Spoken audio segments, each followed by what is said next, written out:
Pessoal, boa tarde a todos. Espero que todos estejam bem. Pessoal, na última explicação, foi referente à aula 3, que fala sobre empresas com mais de um estabelecimento. Então, hoje estarei explicando a aula 4 e a aula 5, que hoje vocês estarão estudando a teoria, a apostilinha que eu estarei passando para vocês. Na aula 4, que foi na aula de ontem que eu passei para vocês a apostila, foi referente a funcionamento da CIPA. Como que é esse funcionamento da CIPA? O funcionamento da CIPA tem as reuniões ordinárias, tem as reuniões extraordinárias, tem as decisões, perda de mandato, a integração, a integração da perda do mandato. Então, logo que encerra o mandato, tem as novas eleições. Então, vamos estudar esses itens agora. O que fala lá na reunião ordinária? Os membros da CIPA deverão se reunir mensalmente. Então, isso é uma regra que todo mês, uma vez por mês, os membros da CIPA têm que fazer a sua reunião ordinária, que devem ocorrer de acordo com o calendário pré-estabelecido pelos próprios membros a ser realizado durante o expediente normal da empresa. Então, quer dizer o seguinte, eles já deixam marcado, entre eles, membros da CIPA, já deixa marcado um dia do mês para fazer essa reunião. Porém, essa reunião tem que ser durante o horário de serviço serviço dos membros da CIPA. Então, eles não fazem essa reunião fora do horário do expediente do funcionário dentro da empresa. Então, essa reunião é feita uma vez por mês. Essa é a reunião ordinária. E a reunião extraordinária? A norma também prevê a realização de reuniões extraordinárias que devem ocorrer quando houver uma denúncia de situação de risco grave e iminente que determina a aplicação de medidas corretivas emergenciais. Ocorrer quando um acidente do trabalho grave ou fatal. Então, quando teve um acidente com o funcionário da empresa e esse acidente pode ter sido como grave ou fatal. E quando houver solicitação expressa de uma das apresentações. Então, vamos lá.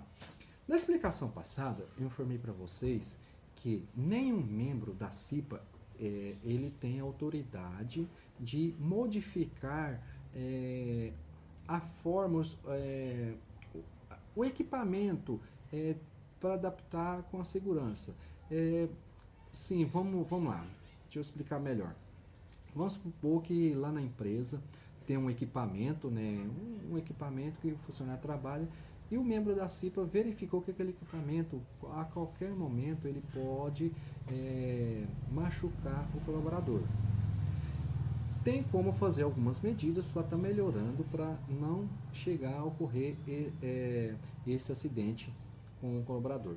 Porém, ele, ou membro da CIPA, desde que seja o presidente, pode ser o vice-presidente ou qualquer outro membro da CIPA, eles não têm essa autoridade. Porém, caso a empresa tenha o técnico de segurança, ele pode fazer o questionamento manuscrito para o técnico de segurança, está verificando aquele equipamento para o trabalhador não se machuque. Aquele equipamento vem se machucar ao colaborador, certo? Aquela empresa que não tem um técnico de segurança, só tem o pessoal dos membros da CIPA, eles vão fazer um relatório lá naquela reunião ordinária, eles vão fazer um relatório e vai passar para o responsável da empresa, que seria um diretor, um gerente ou o proprietário da empresa.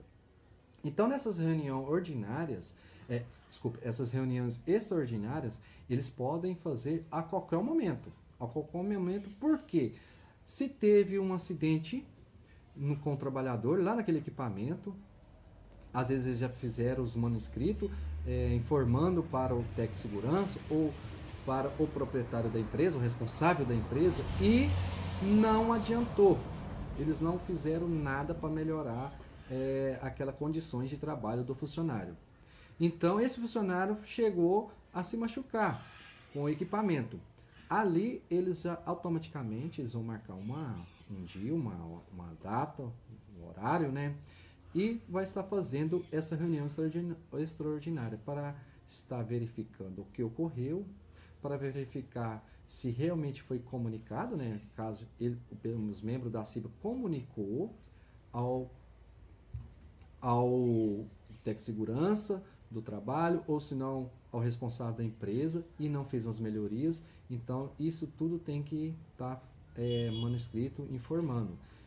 E também se o caso um membro da CIPA não verificou aquele equipamento, que a qualquer momento poderia estar machucando um colaborador, eles já faz aquele manuscrito para estar adequando a melhor forma aquele equipamento para trabalhar junto com o colaborador, para não estar ocorrendo novamente esse acidente. Quando houve uma denúncia de situação de risco grave, isso aí é igual acabei de explicar. Se tem um equipamento e o colaborador que está trabalhando naquele equipamento, ele sabe que aquele equipamento não está adequado ao trabalho, qualquer momento esse colaborador pode sofrer um acidente, pode chegar a se machucar gravemente ou ser até fatal, e ele chega até o membro da CIPA e pega e comunica: aquele equipamento que eu estou trabalhando, mesmo eu utilizando os EPIs necessários, não se esqueça dos EPIs, né? Então, mesmo se está utilizando os EPIs necessários, eu vejo que aquele equipamento é um equipamento que qualquer momento vai me machucar. O membro da CIPA vai comunicar com os outros membros da CIPA, ou se não, para ficar mais fácil, ele comunica com o presidente da CIPA e já marca uma reunião extraordinária para estar verificando esse equipamento, se realmente tem que estar mudando a forma adequada para esse funcionário estar trabalhando. As decisões da CIPA. As decisões da CIPA serão tomadas preferencialmente por consenso. Caso não haja consenso e frustradas as tentativas de negociação direta ou mediação, será instalado processo de votação, registrando-se a ocorrência na ata da reunião. Veja então que somente se não houver consenso na tomada de decisão, será realizada a votação de forma subsidiária. Dadas as decisões da comissão, caberá mediante da requerimento justificativo. O pedido de reconsideração será apresentado à CIPA até a próxima reunião ordinária, quando será analisado, devendo o presidente e o vice-presidente efetivar os encaminhamentos necessários. Perda de mandato. A perda de mandato será o membro titular perderá o mandato sendo substituído por um suplente quando faltar a mais de 4 reuniões ordinárias sem justificativa. Então, essa perda de mandato, o membro titular ele perde quando ele tem 4 faltas e não nas reuniões ordinárias e não é justificativa. Isso aí ele tem uma perda de mandato imediata. E quando eu falei para vocês referente também à perda de mandato no final, né? Na perda de mandato no final não, desculpa. O fim do mandato da CIPA. Porque o membro da CIPA, ele tem 1 ano. Então, quando ele é eleito, ele fica 1 ano como membro da CIPA na empresa e depois tem novas eleições para novos membros, novos integrantes participarem da CIPA. Certo, pessoal? Aí nós falamos no item 7 referente à integração de CIPA constituídas e centro comercial ou industrial. Na NR5, prevê a integração da CIPA de empresas instaladas em centro comercial ou industrial. O objetivo dessa integração é promover o desenvolvimento de ações de prevenção de acidentes e doenças decorrentes do ambiente e instalação de uso coletivo, podendo essa integração contar com a participação da administração da mesma. Processo seletivo. Como que funciona o processo seletivo para o funcionário participar e assim ele seja eleito e ser um membro da CIPA? A responsabilidade do empregador, a convocação da eleição para a escolha dos representantes dos empregados na CIPA, tem um prazo 60 dias antes do término do mandato em curso. O início do processo eleitoral deve ser comunicado ao Sindicato dos Trabalhadores da categoria profissional. O que significa isso? Cada categoria de uma empresa tem um tipo de sindicato. Existe o sindicato da indústria, tem o sindicato dos trabalhadores na área da construção civil, do comércio. Então, são vários tipos de sindicatos trabalhistas ao decorrer qual é o segmento que essa empresa trabalha. Da comissão eleitoral. Na empresa onde já existe CIPA constituída, cabe ao presidente e ao vice-presidente da própria comissão constituir dentre seus membros no prazo de 55 dias até o término do mandato em curso. Essa comissão eleitoral, simplificando que é o CE, que será a responsável pela organização e acompanhamento do processo eleitoral. No estabelecimento onde não haver CIPA, a comissão eleitoral será constituída pela própria empresa.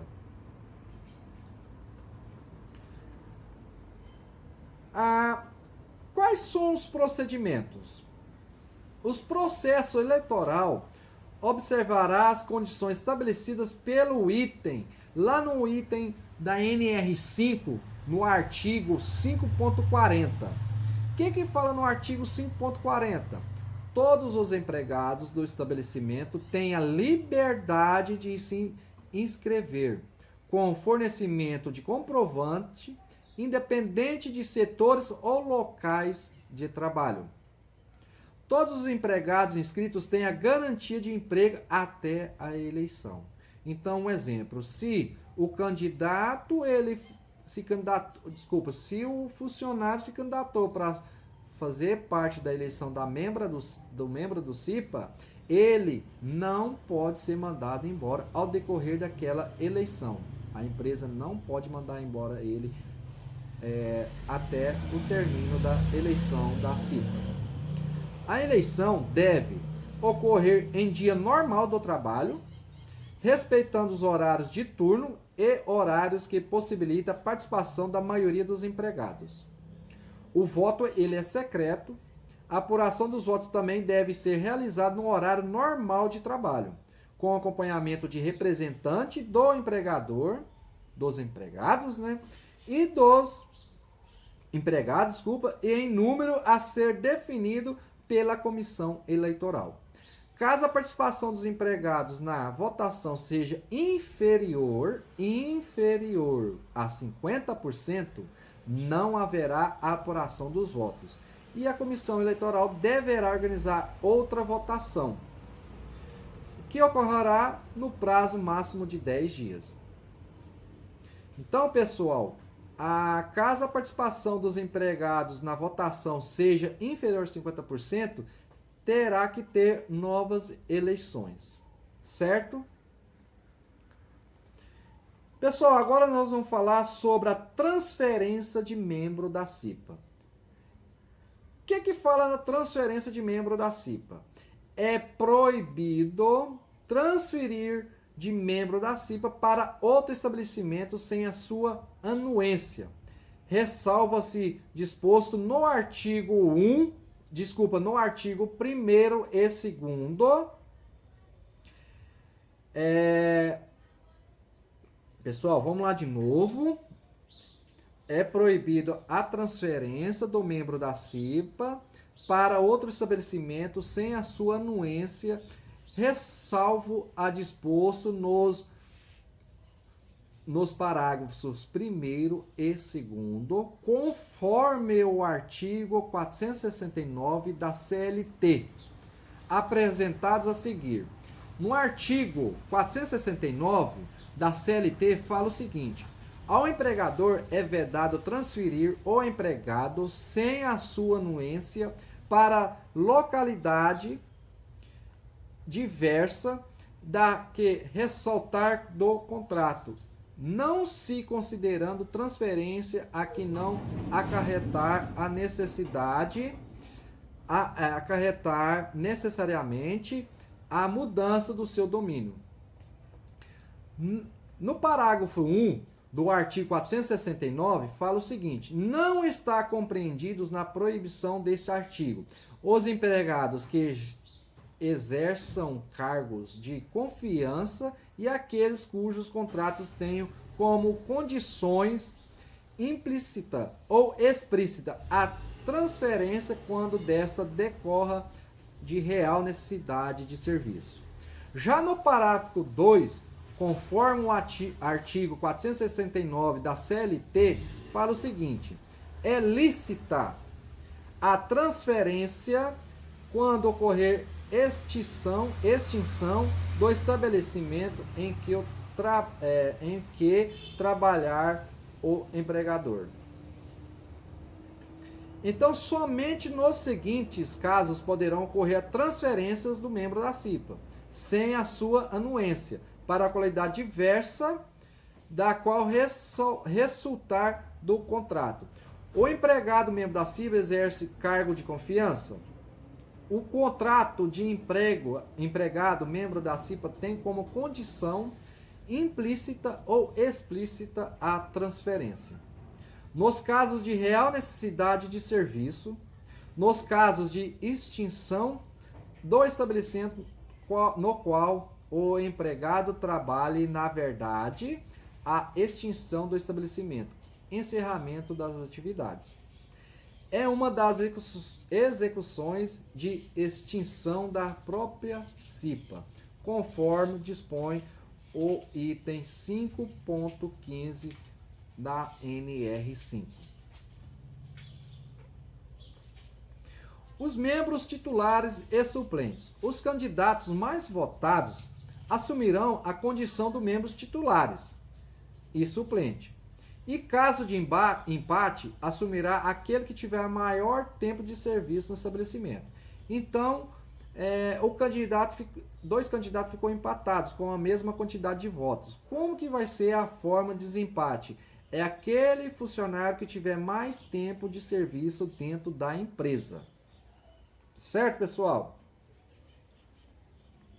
Encerramento da atividade da CIPA. A CIPA não poderá ter seu número de representantes reduzido, nem poderá ser desativada pelo empregador. Antes do término do mandato de seus membros, ainda que haja redução do número de empregados da empresa, exceto no caso de encerramento das atividades do estabelecimento, ou seja, mesmo que haja redução do número de empregados da empresa, a CIPA não poderá ter seu número de representantes diminuído.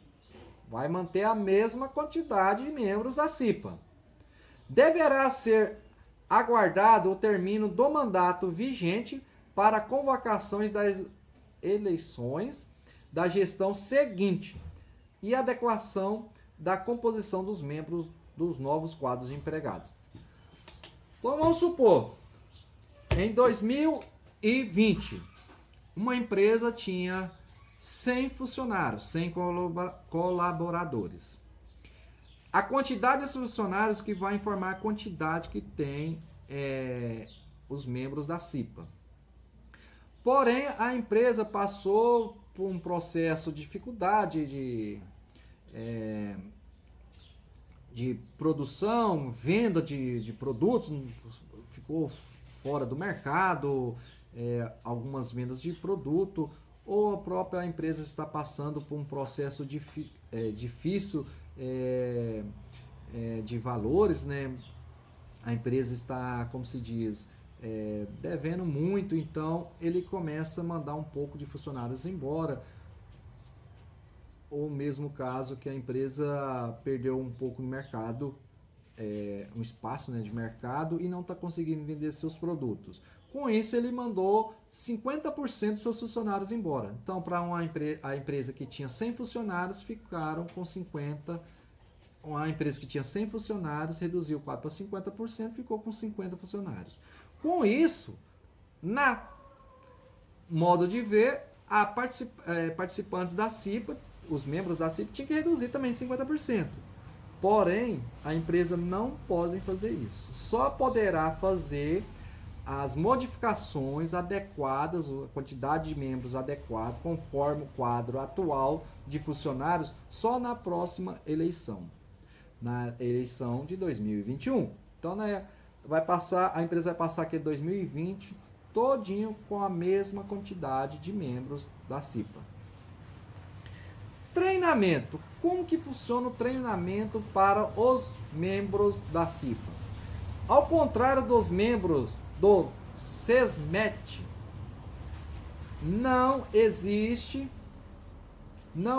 nenhuma obrigatoriedade de que os membros da CIPA tenham qualquer qualificação ou especialização em segurança e saúde do trabalho. No entanto, como a principal atribuição dessa comissão é zelar pela prevenção dos acidentes e doenças do trabalho, é importante que eles tenham um mínimo de conhecimento nesse assunto. Pensando nisso, a NR5 determina que os membros da CIPA participem de treinamentos com carga horária e conteúdo pré-determinados. Devem participar do treinamento todos os membros da CIPA, titulares, suplentes, antes da posse. Caso os membros que irão compor a CIPA estejam em seu primeiro mandato, esse treinamento deverá ser realizado no prazo máximo de 30 dias, contados a partir da data da posse. Então, os novos membros da CIPA, antes de tomar a posse, eles têm que passar por um processo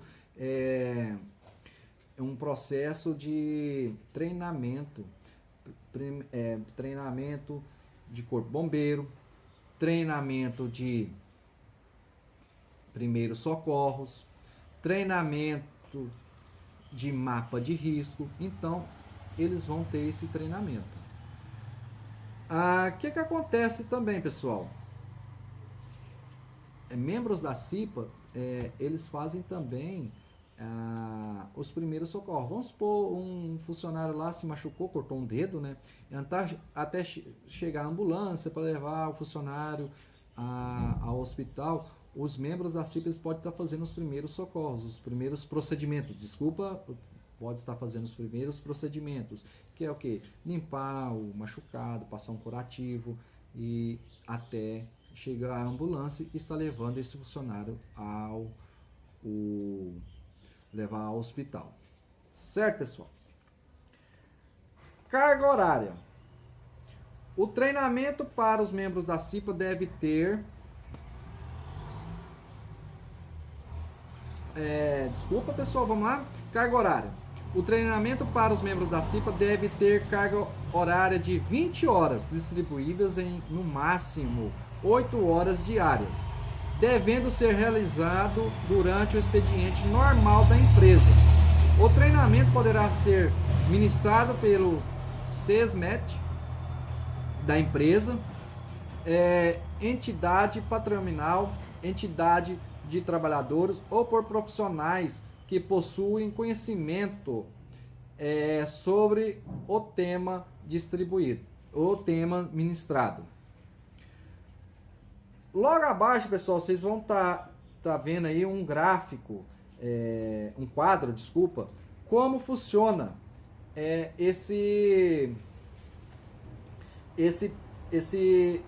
essa carga horária. Então lá tem os membros em primeiro mandato, membros em segundo mandato, membros eleitos em eleição extraordinária e o prazo. Então depois vocês aí dão uma olhada. Pessoal, falei já 2 vezes sobre SISMET. O que significa SESMT? SISMET. Isso aí é uma sigla para o Serviço Especializado em Engenharia de Segurança e em Medicina do Trabalho.